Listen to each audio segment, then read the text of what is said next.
They called it a mercy. When the Empire took the human child, they said Earth was finished. They said her name didn't matter, that she'd grow up one of them. Silent, obedient, forgotten. But names carry echoes, and blood remembers. Because that little girl, she grew teeth, and when she spoke her name, everything burned. She was taken from the ashes of Saul. The Terran defense grid had collapsed. The last human fleet was vaporized. Earth's oceans boiled. The moon was fractured. Billions turned to ash in moments. The Empire called it a strategic victory. They called it peace. But on the shattered remains of Luna, where gravity barely held and air hissed through ruptured domes, an Empire recon team found a miracle, a baby, tiny, silent, still breathing beneath the bent hull of a scorched civilian transport. They didn't see hope. They saw a trophy. General Varkon, commander of the 11th Imperial Armada, was the first to arrive. Towering in armor plated with obsidian, he surveyed the ruin of Earth's last stand. "A war orphan," he said, lifting the infant by the swaddling. "Let her be raised among the stars, proof of our mercy." The child was catalogued, processed, erased. Her name was never recorded. Her DNA was anonymized, her lineage scrubbed. They called her Subject K512. She was not given a family, she was not given a culture, she was given a schedule, a sleep cycle, a nutrient chart. The facility she grew up in was sterile and brutal. Gray corridors, hollow voices, the clatter of boots and the hum of fluorescent lighting. By age 4, she spoke 5 alien dialects. By 6, she could dismantle a plasma cell. But she never learned lullabies, never touched soil, never saw the stars without glass between her and the void. Her instructors taught her obedience. Compliance ensures survival. Her caretakers taught her silence. Words are waste. Her superiors taught her fear. Emotion is weakness. But something in her didn't forget. There were moments, fleeting, dangerous, when she remembered. Not images, not voices, but feelings. A deep instinct that she wasn't born in steel halls. That fire, not protocol, lived in her bones. They trained her like they train machines, drills, tests, electroshock response conditioning. She should have broken by 10. She didn't. One day, during a silent meal cycle, another trainee, a scaled Varnathi youth, shoved her. She hit the wall. Blood from her nose speckled the floor. No one intervened. She got up, and she smiled. The next day, the Varnathi boy was missing 2 fingers. They punished her. Isolation tank, chemical sedation, neural shock. She endured. By 12, she was outperforming older cadets. By 13, the instructors whispered about her.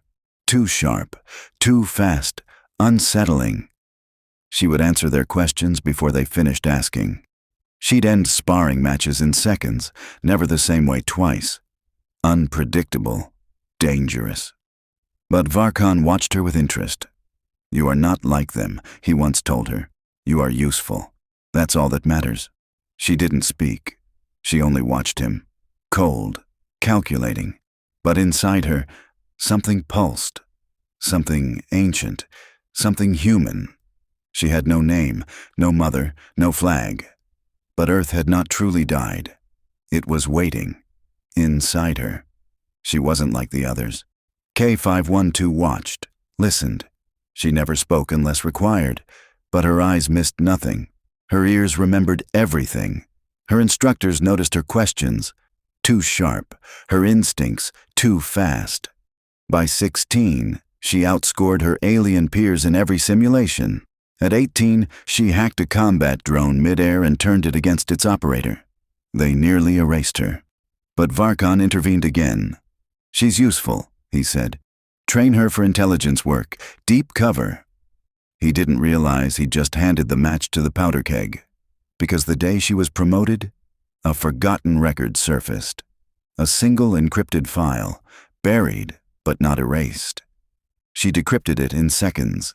Inside, a voice, crackling, weak, human. "This is Captain Elias Wren. If anyone finds this, she's my daughter. Her name is Kayla Wren. Earth still lives in her." It hit her like a memory detonated. Kayla, a name. Suddenly she knew. Every beat of her life made sense in reverse. The rage, the speed, the instinct to survive at all costs, the refusal to break. She wasn't a ghost of some dead race. She was its future. That night she didn't sleep. She carved her name into the underside of her cot with a stolen scalpel. Kayla Wren. She whispered it to herself in the dark. A forbidden spell, a rebellion with every syllable. The next morning she looked at her reflection, and for the first time saw herself. Not subject K512, not a weapon, not a pet project. Human. And Varkon? He didn't see it. Not yet. But his end had already begun. Kayla Wren played the game. She smiled when they promoted her, bowed when they praised her, obeyed when they ordered her. But every day she learned, listened, dug deeper. She began mapping the facility in her head, memorizing codes, mimicking accents, learning the cracks in the Empire's pride. She was fire wrapped in silk, a blade hidden in protocol. She planted false reports, faked supply shortages, redirected minor sabotage to rivals. She sowed chaos in whispers, never flames, and she sent signals, tiny ones, untraceable, tucked in bursts of comms noise, flickers of power drains, anomalies dismissed as noise. But Earth heard them. Somewhere someone was listening, someone who knew the name Kayla Wren. Then came her final test. A mission to interrogate a captured Terran insurgent, one of the last living humans. They brought the prisoner into a black room, shackled, bloodied. He looked up at her and smiled. "Wren," he whispered. She froze. The guards noticed. She spoke fast. "Sedation required. Dangerous. I'll extract information alone." They left. She knelt by the man. "Who are you?" "Your uncle," he said. "Captain Juno Wren, your father's brother." Her breath caught. She felt 8,000 hidden truths shatter. "They said Earth was dead." He smiled. "We're just getting started." She helped him up. He was weak, ribs cracked, breathing uneven, but his eyes burned with the same fire in her chest. "I knew your father's voice was broadcast from Luna," he said. "I hoped someone would find it. We've waited years, waited for you." Kyla stared at the door, the cameras, the recording equipment. "All of this is being watched," she said. "No," Juno said. "You disabled the feed 24 seconds ago, with that subtle voltage spike from your hand on the panel." She blinked. "How did you—" "I'm your uncle, and I know us. Humans adapt. Fast. Always have. Always will." Kayla exhaled slowly. Her hands were shaking. She wasn't used to feeling anything, not like this. "So what now?" "You help me escape," Juno said.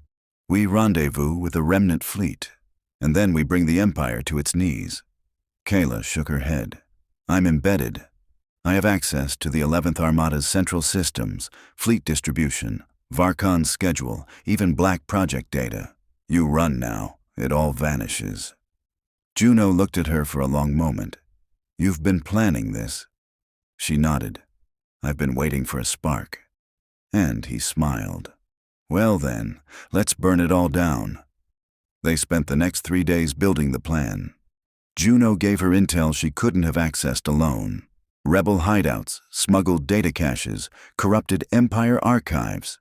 Kayla opened internal ports and connected encrypted channels into the Terran resistance network. She created blind spots in the Empire's surveillance, rewrote patrol routes, set power grid fluctuations timed to secret rendezvous, and at night, she carved names into her walls. Earth, Mom, Dad, Juno, Kayla. She didn't need to forget anymore. She needed to remember everything. One night she stood alone on the outer observation deck. For the first time in her life, she saw a full star field without a barrier, not behind reinforced glass, just open space. The stars looked familiar. She whispered, "I'm coming home." Behind her, Varkon stepped into the light. "You've grown," he said. "Strong, cunning, the perfect soldier." She didn't flinch. "Thank you, General." He walked beside her, staring into the void. "There's talk. Whispers in the system, noise in our feeds, rebellions, ghost signals, someone stirring the ashes." She tilted her head. "Earth's long dead, sir." He looked at her. "Is it?"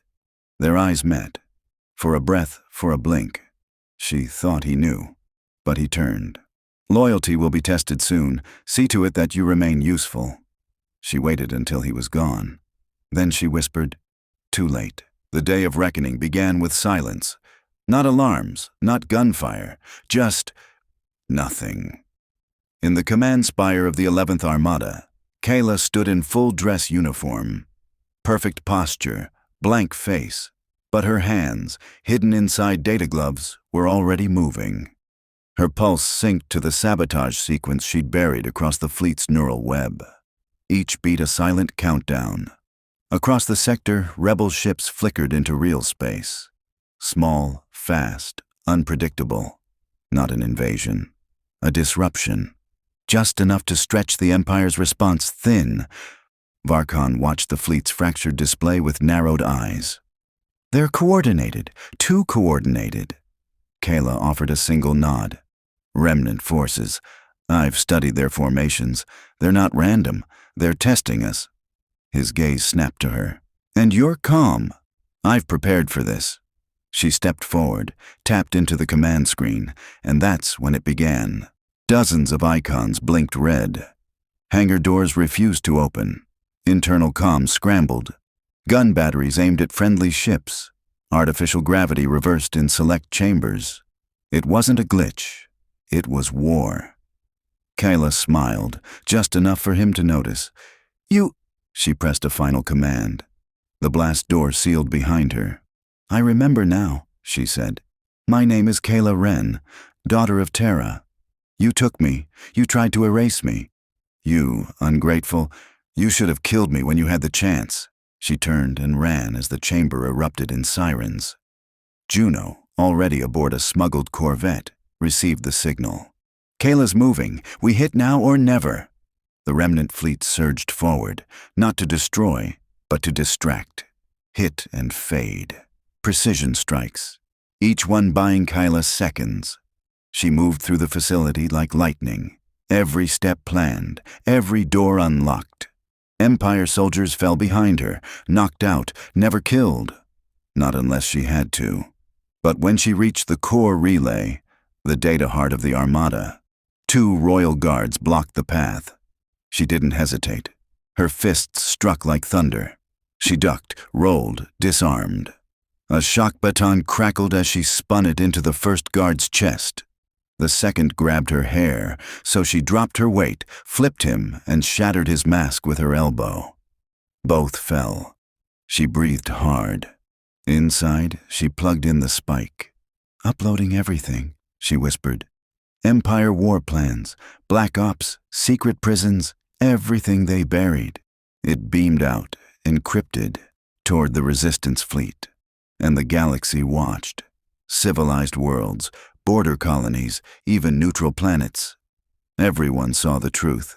Massacres on Orion 3, slaughtered refugees in the Valis Belt, the child mines of Diraxis, the name Varkon stamped across every horror, and the girl who exposed it all.